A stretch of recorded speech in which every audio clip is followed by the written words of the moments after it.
Frankel last night about the importance of the role of the Yuki, right, the person receiving a technique, and some basic ideas when we're doing something. So you've seen the pre-prep that I've done this morning in terms of the half guard, hopefully. You got to watch it, I've put it up there. So the idea is we're coming in with half an idea of what it is that we're going to be doing, rather than in the bit where you're still mentally kind of warming up. You're trying to think about, like, you know, something trying to get from being asleep how long ago into now focusing on what we're doing, right? So that's why we put the pre-prep in there, so it gives people a chance to have a look at, broadly get a shape of what's going on, watch it as many times as you like. That's how your brain works. So we're going to be doing some half guard material. So Pete's going to go down in a half guard.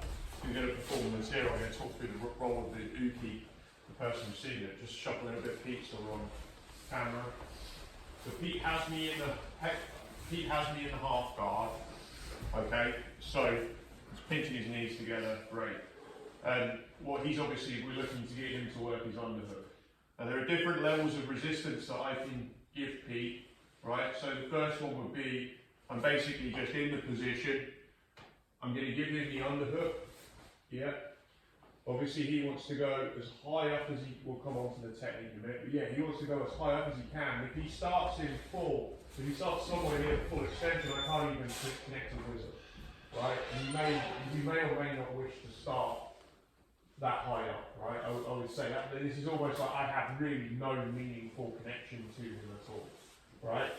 The next bit of resistance I could give is as we go to begin to start, so go back feet. As we go back, I'm just going to put the whizzer in, so as he starts to do his underhook, I just put the whizzer in. And I have really just, so I have put connection in. So in terms of resistance, I am resisting by connecting to it. I have 1 point of connection. So I'm connecting to it. So what do I mean by connection? What we typically mean in jiu-jitsu when we talk about connection is we talk about energy transfer, right?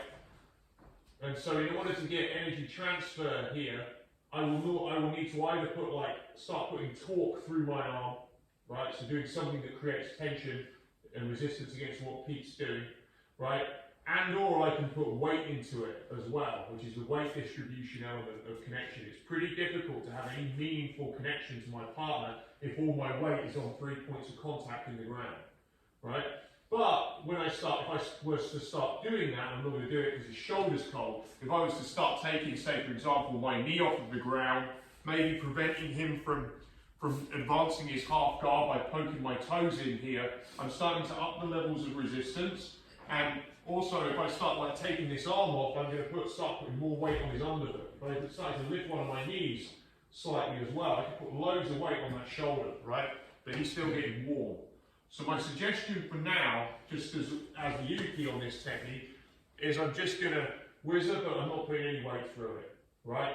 Just so that he can warm his shoulder up. Go slowly on this for both people, because if you do the actual technique, there's a lot of pressure on the guy's shoulder, right?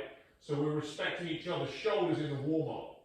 But as the person on bottom indicates to you and says to you, actually, yeah, shoulder feels good, your shoulder feels good, you can start to up the resistance a little bit. But just be mindful that, you know, particularly as you've had a shoulder injury as well, I would recommend going with the other arm for you. Yeah, just use the other arm for now. Don't test that out yet. But that's what we want to do. So we're starting up here. If I want to put a bit more weight in, I can start changing the angle. So we're always thinking about the connection angle, so a bit more pressure on that. Yeah, is that right, Pete? Yeah. So there's a bit more pressure. And if I wanted to, I could start taking some of my weight off my knees and putting more weight on them. But we're not going to do that for now. So from the bottom. So I've given Pete the plan of what we're doing as a Yuki. So we're saving time really in the long run. So, half guard. I can never unlock my legs. I always have to emphasise this, I can never unlock my legs. My underhook that I'm attempting to do, by the way, is always this underhook. Sometimes I had some of the kids yesterday, were going here, and then as we're standing up, we're going to try and underhook across here, and getting themselves into a horrible state, right? So it may seem obvious, but I'm just going to cover it. Knees are pinched is always going to be this underhook that I want, and I'm in the iron pillow to begin with here. Okay? So all I want to do in this first bit is it's like I'm going to do guillotine a clock, like I'm going to look at my watch, yeah? It's going on the back of Pete's head. And the higher up that I take this, you'll start to notice his head starts to begin going to the ground, and I can use my knees to facilitate this. So I'm pushing him super high. Yeah? There's quite a lot of pressure here. Now I can start to form my second guillotine clock, and I'm aiming to try and get my shoulder as close to Pete's, the back of Pete's knee as I can. So I now have 2 guillotines a clock. I straighten my legs out. It doesn't, like, you can play around with the leg attachment here, but it's just really the legs are the last detail. I'm just pinching and extending. And now I look this direction, using my legs, using my arms, and I come up on top. Yeah? So this should be pretty effortless. If there's strikes involved, I can block this arm here, rather than being on pillow. That's the only difference. Right? You shouldn't really be able, from this moment, to really get much in the way of striking. Yeah? So with this, I'm elevating this elbow, looking at I find it's best to form a fist here. So I'm pushing his head to the ground, I'm using my legs as well. So once I'm here, there's very, very little that you can do striking wise. Yeah, but you're still trying to hit down and block it.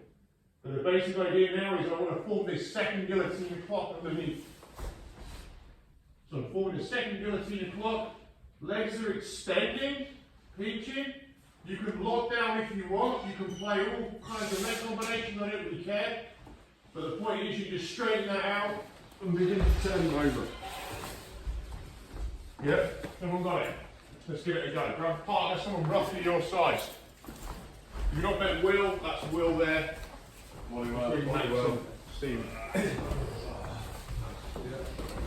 Let's go, body.